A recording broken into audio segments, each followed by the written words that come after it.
ನಮಸ್ಕಾರ ಅತಿಥಿ ಉಪನ್ಯಾಸಕರೇ.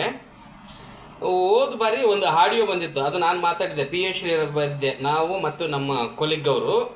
ಇವತ್ತು ಮಾಹಿತಿಯನ್ನು ಸಲ್ಲಿಸಿದ್ದೆ, ಹೊರ ರಾಜ್ಯಗಳ ಬಗ್ಗೆ PhD ಬಗ್ಗೆ ಮಾಹಿತಿಯನ್ನು ಸಲ್ಲಿಸಿದ್ದೆ. ಅದರ ಪ್ರಕಾರವಾಗಿ ಯಾದಗಿರಿ ಜಿಲ್ಲೆಯ ಹುಣಸಗಿ ಕಾಲೇಜಿಂದ ಒಂದು ಕಳಿಸಿದ್ದಾರೆ, ಅಲ್ಲಿ ಪ್ರಾಂಶುಪಾಲರು ಬಂದಿದ್ದಾರೆ, ಕಳಿಸಿದ್ದಾರೆ. ಅಲ್ಲಿ 6 ಜನ ಇತಿಹಾಸದಲ್ಲಿ, ರಾಜ್ಯಶಾಸ್ತ್ರದಲ್ಲಿ, ವಾಣಿಜ್ಯ, ದೈಹಿಕ ನಿರ್ದೇಶಕರು ಮತ್ತು ಸಮಾಜಶಾಸ್ತ್ರದಲ್ಲಿ 6 ಜನ PhDಯನ್ನು ತೆಗೆದುಕೊಂಡು ಬಂದಿದ್ದಾರೆ. ಇವೆಲ್ಲ PhDಗಳು ದಾಖಲೆಗಳೇನಿದಾವಲ್ಲ ನಕಲಿ ಇದ್ದಾವೆ. ಯಾವ ಆಧಾರದ ಮೇಲೆ ನಕಲಿ ಅಂದರೆ, ಇವರು ಟಾಪಿಕ್ ಏನಿದೆಯಲ್ಲ ಶೋಧಗಂಗದಲ್ಲಿ ಇಲ್ಲ, ಮತ್ತು ಇವ್ರದ್ದು ನೈಜತೆ ಕೂಡ ಇಲ್ಲ. 2023ರಲ್ಲಿ ನೈಜತೆ ಇದೆ, ಅದು ಕಾಲೇಜ್ ಕಡೆಯಿಂದ ಇಲ್ಲ. ಅಲ್ಲರಿಗೆ ಕೇಳಿದರೆ ಆ ಕಾಲೇಜಿನ ಪ್ರಿನ್ಸಿಪಾಲ್ರು ಹೇಳ್ತಾರೆ, ಇಲ್ಲ ಒಂದು ಸಲ ತರಿಸ್ಕೊಂಡ್ರೆ ಆಯಿತು ಅಂತ. ಹೌದು ಸರ್, ಒಂದು ಸಲ ತರಿಸ್ಕೊಡ್ರಿ, ಕಾಲೇಜಿಂದ ತರಿಸ್ಕೊಂಡ್ರಾ, ಅವ್ರು ತಂದು ಕೊಟ್ಟಿದ್ದು ತಾನೇ, ಇಲ್ಲೆಲ್ಲಿದೆ ಕಾಲೇಜ್ ಹೆಸರು ನೋಡಿ. ಯಾಕೆ ಇಷ್ಟು ನಕ್ಲೈಜೇಷನ್ ನೀವು ಮಾಡ್ತೀರಾ? ಫೇಕ್ ಇದೆ. ಹೊರ ರಾಜ್ಯದಿಂದ PhD ತಂದಂಥವರು ಒಳಗಡೆ ಇದ್ದಾರೆ, ನೆಟ್ಟು ಸೆಟ್ಟು ಪಾಸಾಗಿ ಹೊರಗಡೆ ಇದ್ದೀವಿ. ಮಂಜುಶ್ರೀ ಮೇಡಮ್ ಅವರೇ, ನಿಮಗೆ ದಯವಿಟ್ಟು ಒಂದು ಕಳಕಳಿ ಮನವಿಯನ್ನು ಸಲ್ಲಿಸ್ತಾ ಇದ್ದೀನಿ. ಹೊರ ರಾಜ್ಯದ PhDಗಳು ಫೇಕ್ ಇದ್ದಾವೆ, ದಾಖಲೆಗಳು ಸಮೇತ ನಿಮಗೆ ಕೊಡ್ತೀವಿ. ನೀವು ಅದರ ಬಗ್ಗೆ ತನಿಖೆ ನಡೆಸಿರಿ. ನೀವು ಇದ್ರ ಬಗ್ಗೆ ಯಾಕೆ ಕಾಳಜಿ ವಹಿಸ್ತಾ ಇಲ್ಲ? ನೀವೊಂದು ಉನ್ನತವಾಗಿರುವಂಥ ಸ್ಥಾನದಲ್ಲಿದ್ದೀರಿ, ನೀವೊಂದು IAS ಅಧಿಕಾರಿಗಳಾಗಿದ್ದೀರಿ.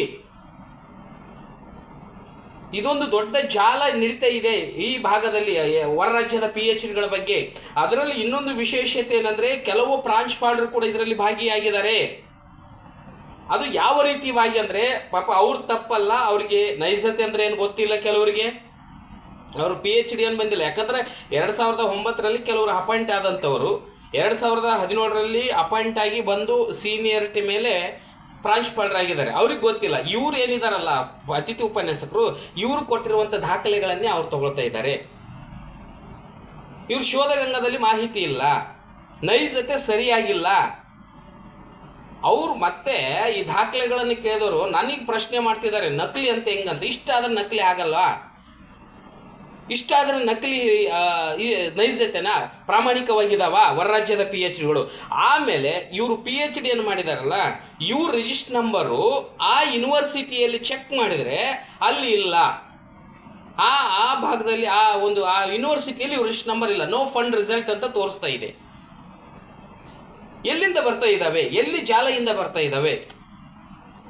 ದಯವಿಟ್ಟು ಇಲಾಖೆಗೆ ಮನವಿ ಮಾಡ್ತಾ ಇದ್ದೀನಿ. ಇದು ಅತ್ಯಂತ ದೊಡ್ಡ ಮಟ್ಟದಲ್ಲಿ ನಕಲಿ ಇದೆ PhDಗಳ ಬಗ್ಗೆ. ನೀವು ಯಾಕೆ ಗಮನವನ್ನು ಕೊಡ್ತಾ ಇಲ್ಲ ಇಲಾಖೆ? ನೀವು ತನಿಖೆ ನಡೆಸ್ರಿ ಮೇಡಮ್. ಈಗ ತನಿಖೆ ನಡೆಸಿ ಏನಾದರೂ ಒಂದು ಉತ್ತಮವಾಗಿರುವಂಥ ಕಾನೂನನ್ನು ಜಾರಿಗೆ ತರ್ಬೋದಲ್ಲ ಈ ನಕಲಿ PhDಗಳ ಬಗ್ಗೆ. ಆಮೇಲೆ ದಯವಿಟ್ಟು ಉನ್ನತ ಶಿಕ್ಷಣ ಸಚಿವರು ಸಾಹೇಬ್ರೆ, ನಿಮಗೆ ಹೇಳ್ತಾ ಇದ್ದೀನಿ, ನೀವು ಯಾಕೆ ಸುಮ್ಮನೆ ಕುಂತೀರಿ? ಎಲ್ಲರೂ ಪ್ರಶ್ನೆ ಮಾಡ್ತಾ ಇದ್ದಾರೆ, ಈ ನಕಲಿಗಳಿದ್ದಾವೆ ಹೊರ ರಾಜ್ಯದ PhDಗಳು ಅಂತಂದರೆ ನೀವು ಯಾಕೆ ಸುಮ್ಮನೆ ಕುಂತಿದ್ದೀರಿ? ನೀವು ಯಾಕೆ ಇದ್ರ ಬಗ್ಗೆ ಕ್ರಮ ಕೈಗೊಳ್ತಾ ಇಲ್ಲ ಈ ನಕಲಿ ಬಗ್ಗೆ? ಆಯಿತು, ತಂದಿದಾರ, ಈಗ ನಿಮ್ಮ ಇಲಾಖೆನ ಎಡಿಟ್ ಆಪ್ಷನಿಗೆ ಬಿಟ್ಟಿದೆಯಲ್ಲ, ತಪ್ಪನ್ನು ತಿದ್ದುಪಡಿ ಮಾಡ್ಕೊಂಬಿಡ್ಲಿ, ತಪ್ಪು ಮಾಡ್ಲಾರ್ದ ಯಾರಿಲ್ಲಲ್ಲ. ಆದರೆ ಇನ್ನೊಂದು ವಿಚಿತ್ರ ದುರಂತ ಏನಂದರೆ, ಇವ್ರು ಹೊರ ರಾಜ್ಯದ PhDಗಳು ಹೆಂಗಿದ್ದಾರೆ ಅಂದರೆ, ಏನೋ ದೊಡ್ಡದಾಗಿ ನಾನು PhD ಮಾಡಿದ್ದೀನಿ ಒಂದು ತಿಳ್ಕೊಂಬಿಡ್ರಿ. ಹೊರ ರಾಜ್ಯದಿಂದ ಕೆಲವ್ರಿಗೆ ಹೇಳ್ತಾ ಇದ್ದೀನಿ, ಎಲ್ಲರಿಗೆಲ್ಲ ಹೊರ ರಾಜ್ಯದಿಂದ ತಂದಂಥವರಿಗೆ PhDಗಳನ್ನು ತಂದಾರ ಅಂತಾರೆ ಹೊರತು PhD ಮಾಡ್ಯಾರಂತ ಅನ್ನಲ್ಲಿನ. ಮುಂದೆ ಮತ್ತೆ ದೊಡ್ಡ ಗರ್ವದಿಂದ ಡಾಕ್ಟರ್ ಅಂತ ಹೇಳ್ಕೊಳ್ತೀರಿ ನೀವೆಲ್ಲ. ಇಲ್ಲಿ ಪ್ರಾಮಾಣಿಕವಾಗಿ ಮಾಡಿದಂಥವ್ರು ನಮ್ಮ ರಾಜ್ಯದಲ್ಲಿರೋರು ಎಲ್ಲಿದ್ದಾರೆ ಏನೋ ಅದು ಗೊತ್ತಿಲ್ಲ. ಈ ಥರವನ್ನು ಮಾಡಬೇಡ್ರಿ, ದಯವಿಟ್ಟು ಇಲಾಖೆ ಇದನ್ನು ಗಮನ ಹರಿಸಬೇಕು. ಆಮೇಲೆ ಇನ್ನೊಂದು ವಿಶೇಷ ಮನವಿಯನ್ನು ಕಳಕಳಿ ಅಕ್ಷಯ ಸಂಘಟನೆಗೆ ಕಾಂತಕುಮಾರ್ ಸರ್ಗೆ ಒಂದು ಮನವಿಯನ್ನು ಮಾಡ್ತೀನಿ. ಸರ್, ನಿಜವಾಗ್ಲೂ ಈಗ UGC ಪರವಾಗಿ ನೀವು ಹೆಂಗೆ ಹೋರಾಡ್ತಾ ಇದ್ದೀರೋ, ನಕಲಿ ದಾಖಲೆಗಳ ಬಗ್ಗೆ ಸ್ವಲ್ಪ ಗಮನ ಕೊಡಿ. ಕಾಂತಕುಮಾರ್ ಸರ್ ಅವರಿಗೆ ಒಂದು ಮನವಿಯನ್ನು ಸಲ್ಲಿಸ್ತಾ ಇದ್ದೀನಿ. ಫೇಕ್ ಇದ್ದಾವೆ, ಈ ಫೇಕನ್ನು ನಾನು ನಿಮಗೆ ದಾಖಲೆಗಳು ನನ್ನ ಹತ್ರ ಇದ್ದಾವೆ, ಅವುಗಳನ್ನು ಕೊಡ್ತೀನಿ. ಆಮೇಲೆ ಯೂನಿವರ್ಸಿಟಿಗಳಲ್ಲಿ ಕೂಡ ಚೆಕ್ ಮಾಡ್ತೀನಿ. ನನಗೆ ಇವು ಫೇಕ್ ಇದ್ದಾವಂತೆ ನಾನು ಒಬ್ಬನೇ ಡಿಸೈಡ್ ಮಾಡೋಕ್ಕಾಗಲ್ಲ, ಇಲಾಖೆಗೆ ಒಪ್ಪಿಸ್ತೀನಿ. ನನಗೆ ಅನುಮಾನ ಇದೆ ಇವುಗಳು ಫೇಕ್ ಇದ್ದಾವೆ ಅಂತೇಳಿ ಕೇಸಿ, ಅದು ಇಲಾಖೆಯನ್ನು ನಿರ್ಧಾರ ಕೈಗೊಳ್ಳಿ.